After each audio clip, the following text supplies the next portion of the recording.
سلام دوستان عزیز، نیکیتا هستم و به کانال یوتیوب من خوش اومدید. امروز میخوام راجع به کشور مالتا و جاذبه های گردشگری و دیس ادوانتیج بودن اون صحبت کنم. و از همه مهمتر، تنها نکته‌ای که خیلی منو شگفت زده کرد طی سفری که داشتم، ویزای تحصیلی و توریستی فوق‌العاده راحته. پس یکی از راه‌های جدیدی که به اروپا شما میتونین بیاین کشور مالتاه. اول از همه میخوام بگم که مالتا یک جزیره است و از لحاظ آب و هوایی خیلی شبیه به یونان و قبرسه.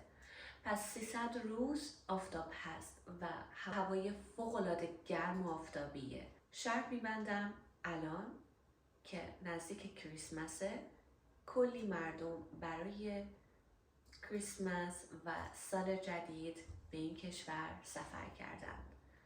جزیره مالتا هلوش 600,000 نفر جمعیت داره. پس جمعیت فوق‌العاده کمی هست، ولی نسبت به مساحتی که مالتا داره جمعیت زیاد داره میشه. جزیره مالتا از لحاظ لوکیشنی نزدیک جنوب ایتالیا و سیسیلی قرار داره و تا حدودی به لیبی یا تونزیا نزدیکه. یه خورده اطلاعات میدم راجع به کشور مالتا و اگه دوست داشتین تا آخر ویدیو با من همراه باشید.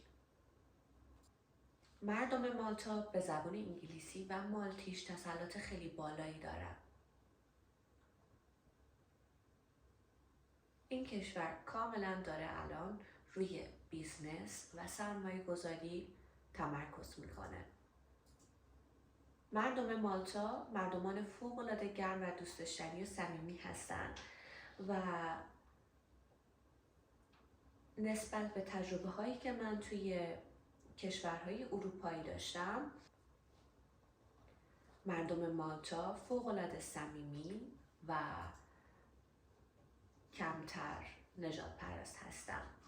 My bad. اما هر چقدر که به جنوب اروپا سفر میکنی، مردمان خیلی خونگرمتر و صمیمیتر و ریلکستر میبینی. من به عنوان یک زن ایرانی وقتی که به کشورهای اروپایی سفر میکنم، همیشه توی آلمان، هلند یا سوئیس، دانمارک و خیلی جاهای دیگه حس میکنم که تفاوت دارم.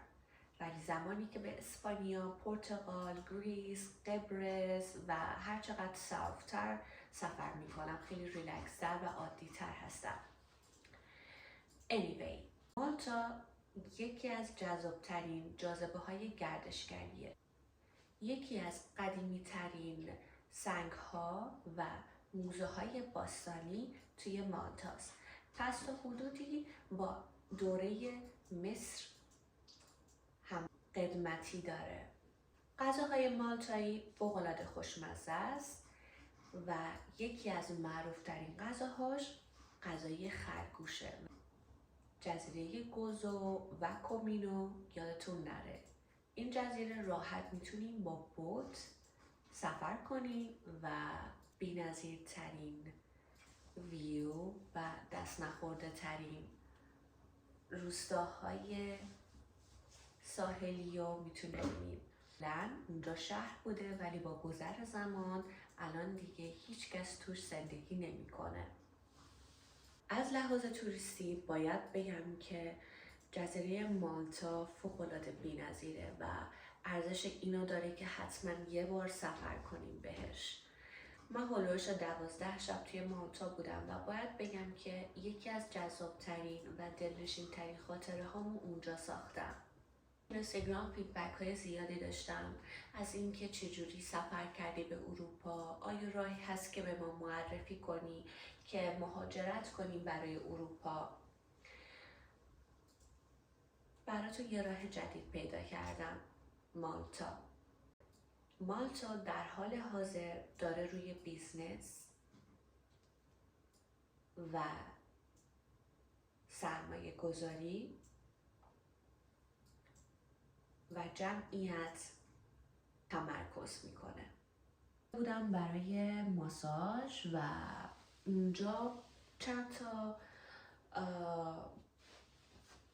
ماساژور بودن و باهاشون صحبت کردم. بیشتر دخترهایی که کارهای ماساژوری یا بارمن بودن یا کارهای کافه انجام میدادن دانشجو بودن و ازشون پرسیدم که آیا راضی هستین؟ آیا هپی؟ و فوق العاده جواب مثبتی داشتن برای من و بیشتریاشون زبان انگلیسی میخواستن بخونن توی کشور مالتا.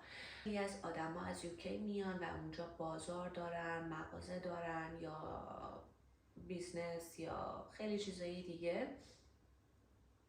پس فوکس مالتا الان روی زبان انگلیسیه. شما راحت میتونید توی یکی از دانشگاه های مالتا اپلای کنید. نکته دیگه خریدن خونه است.